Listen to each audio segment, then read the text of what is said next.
আসসালামু আলাইকুম, স্বাগত জানাচ্ছি আমার বায়োলজি টিউটোরিয়ালস এই চ্যানেলটি থেকে। আমরা আজকে সপ্তম শ্রেণীর বিজ্ঞানের অধ্যায় 6 পার্ট 9 এবং ক্রমান্বয়ে 10, 11 সম্পর্কে আলোচনা করব।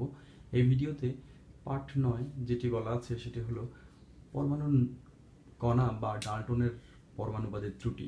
এখানে শিক্ষার্থীরা তোমরা খেয়াল করবে, পরমাণু তো নিজেই ক্ষুদ্র। আমি এখানে লিখে দিয়েছি, দেখো পরমাণু তো নিজেই ক্ষুদ্র, এটির ভিতরে আবার কি থাকতে পারে। ডাল্টন যেটি বলেছেন যে পরমাণু অবিভাজ্য, কোনো মৌলের পরমাণুকে আর ভাঙা যায় না, পরমাণু পর্যন্ত সীমাবদ্ধ, এরপরে আর ভাঙা যাবে না। কিন্তু পরবর্তীতে বিজ্ঞানীরা গবেষণা করে দেখলেন যে পরমাণুকে আরও ভাঙা যায়। পরমাণুকে ভেঙে আমরা ইলেকট্রন, প্রোটন এবং নিউট্রন পেতে পারি। নিউট্রন এবং প্রোটন পাওয়া যায় পরমাণুর কেন্দ্রে, আর ইলেকট্রন পাওয়া যায় পরমাণুর কেন্দ্রের চারপাশে থাকা কক্ষপথ বা শক্তি স্তরে। এই যে তথ্যগুলো, এগুলো আমরা ডাল্টনের পরমাণুবাদ এর মধ্যে আমরা পাইনি, ডাল্টনের কথার মধ্যে ছিল না। ফলে আমরা বলতে পারি যে পরমাণু সম্পর্কে ডাল্টন যে পরমাণুবাদ দিয়েছেন, এই পরমাণুবাদের মধ্যে এই কথা যেহেতু ছিল না, বা এই কথাগুলো না থাকার কারণে এই কথাগুলোই হচ্ছে ডাল্টনের পরমাণুবাদের ত্রুটি। আচ্ছা, আমরা এবার খেয়াল করি যে প্রশ্ন আমরা যেটি উত্থাপন করলাম যে পরমাণু তো নিজেই ক্ষুদ্র, এটির ভিতরে আবার কি থাকতে পারে। তাহলে আমরা অ্যান্সারে বলে দিব যে পরমাণুকেও ভাঙলে ইলেকট্রন, প্রোটন নামের এই 3 রকমের কণা পাওয়া যায়। তাহলে পরমাণুর কেন্দ্রে কি থাকবে বা কেন্দ্রটা কি? তাহলে আমরা বলবো পরমাণুর কেন্দ্রে থাকবে নিউট্রন এবং প্রোটন।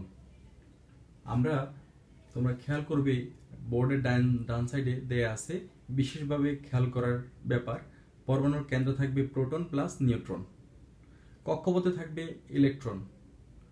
এবং এখানে একটু তোমাদের ভালোভাবে খেয়াল করে দিই, আমি লিখে রেখেছি, দেখো প্রথম কক্ষপথে সর্বোচ্চ 2টা, দ্বিতীয় কক্ষপথে সর্বোচ্চ 8টা ইলেকট্রন থাকতে পারে। আমরা আলোচনায় এটি দেখাবো, তোমরা খেয়াল করো। প্রিয় শিক্ষার্থীরা, আমার প্রশ্ন নম্বর 1, পরমাণুর কেন্দ্র কি?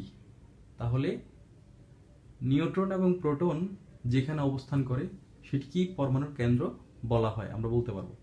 2 নম্বর, পরমাণুর শক্তি স্তর বা কক্ষপথ কি?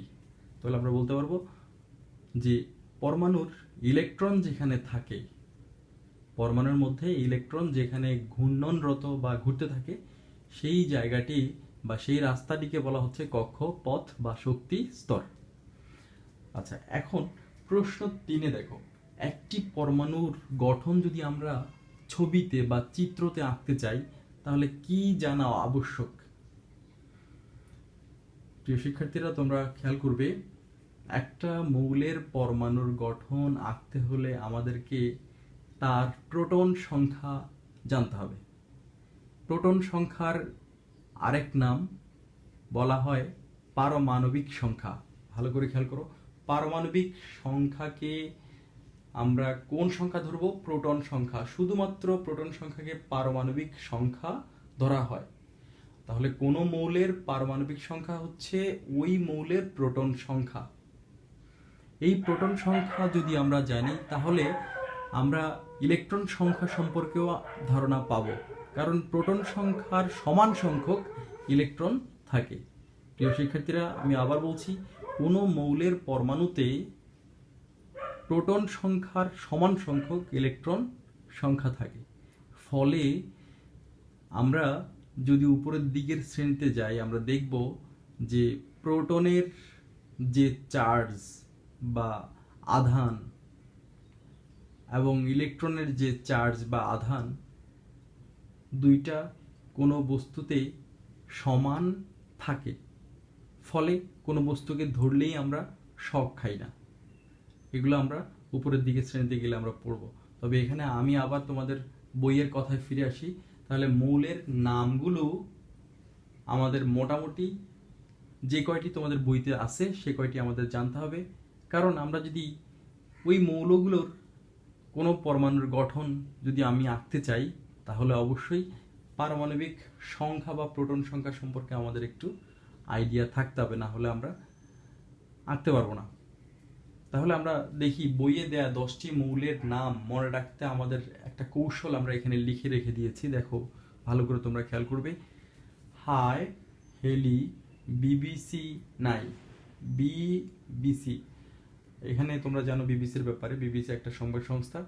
তো আমরা এখানে তোমাদের জাস্ট একটা কৌশল দিলাম যেন মৌলগুলোকে মনে রাখা যায়। হাই, হেলি একটা নাম, বিবিসি নাই। ধরো হেলি নামক একজন মেয়ে বিবিসি খুব শোনে, এখন বিবিসি সে শুনতে পাচ্ছে না।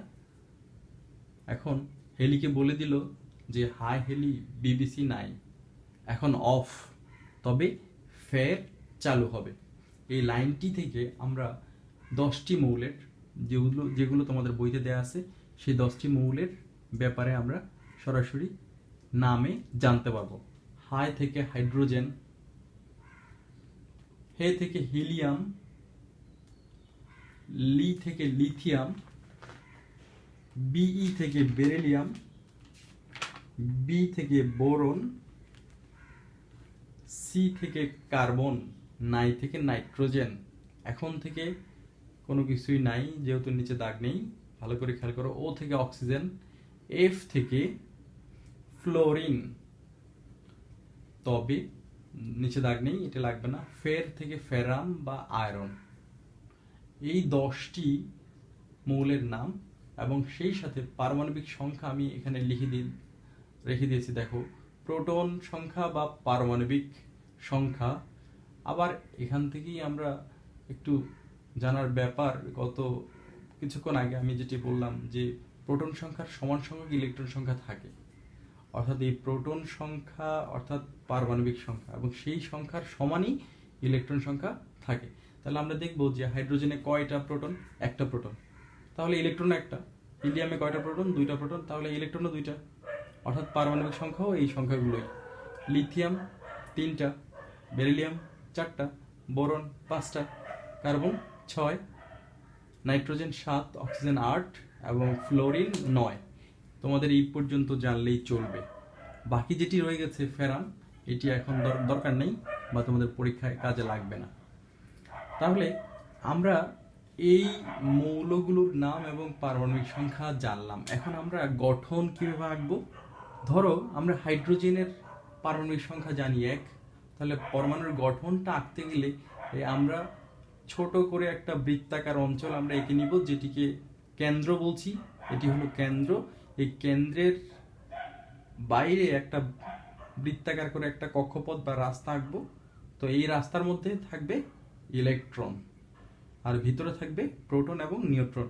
যেহেতু হাইড্রোজেনের মধ্যে কোনো প্রোটন এবং নিউট্রন নাই, তাহলে এখানে নিউট্রন চিহ্নিত করা হয়নি, শুধুমাত্র একটা প্রোটন চিহ্নিত তোমরা করবে, কারণ ইলেকট্রন একটা, তাহলে প্রোটন একটাই থাকবে, তাহলে 1p হবে। এখানে তোমরা লিখে নিবা, আমি লিখি নাই। পরে যদি আমরা আরো খেয়াল করি, হিলিয়াম 2টা পারমাণবিক সংখ্যা বিশিষ্ট। পারমাণবিক সংখ্যা কত? 2 বা প্রোটন সংখ্যা 2। তাহলে এই 2 প্রোটন বিশিষ্ট পরমাণুর গঠন যদি আমি আঁকতে চাই, তাহলে আমার ধারণা হয়ে গেছে যে একটা আঁকতে হবে, পরমাণুর কেন্দ্র আঁকতে হবে, যেটিকে আমরা সাধারণত উপরের দিকে গেলে পাবো যে পরমাণুর কেন্দ্রকে নিউক্লিয়াস বলে। তাহলে এই হিলিয়ামের পরমাণুর গঠনে প্রথমে আমরা কেন্দ্র আঁকলাম। কেন্দ্রতে কি দেখলাম? 2টা প্রোটন আমরা লিখে নিব। এই 2টা প্রোটন যেহেতু আছে, আমরা ধারণাও পেয়ে গেছি যে এই 2টা ইলেকট্রনই থাকবে এই পরমাণুতে। তাহলে আরো একটি যে আমরা কক্ষপথ আঁকবো, সেই কক্ষপথের মধ্যে 2টা ইলেকট্রন আমরা দিয়ে দিব। এখন বাড়তি যে জিনিসটি, সেটা হলো 2টা নিউট্রন এই হিলিয়ামে থাকে, সেটি তোমরা জেনে নিবা এবং এখানে লিখে নিতে হবে। এবার আমরা চলে আসি অক্সিজেনের মধ্যে। অক্সিজেনের পারমাণবিক সংখ্যা 8।